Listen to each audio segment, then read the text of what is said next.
Why do we keep ruining the very things we say we want? We dream of success, then procrastinate. We crave love, then push it away. We say we want peace, yet invite chaos. This isn't just a bad habit, it's a deeper war.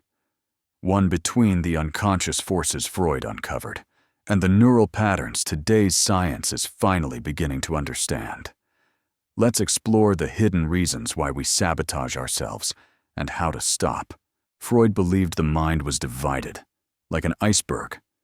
What you see, that's the conscious part. Your goals, dreams, logic. What's below the surface, that's the unconscious, and that's where the real power lies. Sabotage, to Freud, was not irrational. It was deeply purposeful. You sabotage because part of you doesn't want the thing you're chasing, a part shaped by guilt, fear, trauma, or ancient instincts. Want success? Maybe a buried voice whispers, "You don't deserve it." Want connection? Another part hisses, "You'll just be abandoned again." And so, you act against yourself, but in the name of protection. Freud called this repetition compulsion. Your unconscious recreating the same losses over and over to master them. But now, we have something Freud didn't, a brain scan. Modern neuroscience agrees.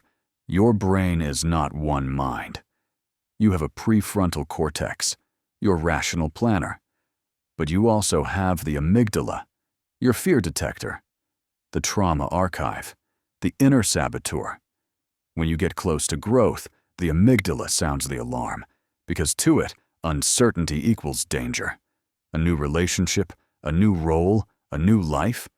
That's risk. That's exposure. Your brain chooses familiar pain over uncertain change.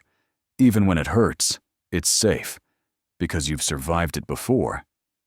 Worse still, the default mode network, the part of your brain most active when you're lost in thought, is wired for self-narrative. It repeats old stories like, "I always mess this up. I'm not meant for more. People like me don't get happy endings." So sabotage becomes a way to keep your story intact. It sounds strange, but failure is often comfortable. It gives you something you know how to handle. Success brings pressure, expectation, visibility. But failure, it brings relief. No spotlight, no risk of betrayal, no disappointment, because you never really tried. In psychology, this is called self-handicapping. You create obstacles in your own path so that when you fail, it's not your fault. You say, "I didn't study. I was tired. I didn't care anyway." It's a shield for the ego, a way to preserve identity. But what it really does is keep you stuck. So how do we stop this quiet self-destruction? 1. Name the fear. What are you afraid will happen if you succeed? Say it clearly. Exposure, failure, abandonment. Naming it shrinks its power. 2. Disarm the past. Ask, where did this fear begin? What early moment taught you that thriving isn't safe?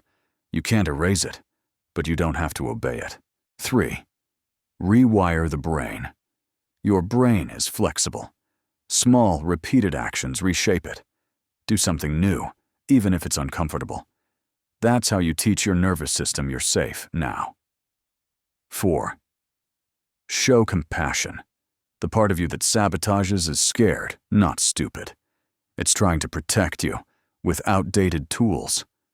Don't fight it. Guide it. You're not broken. You're outgrowing an old defense, and that's progress. You are not broken. You are simply divided. And every act of sabotage is a message from an older version of you trying to stay alive. But you are no longer that person. You are no longer stuck. You can learn to listen without obeying. You can stop repeating the story and begin writing a new one choice at a time.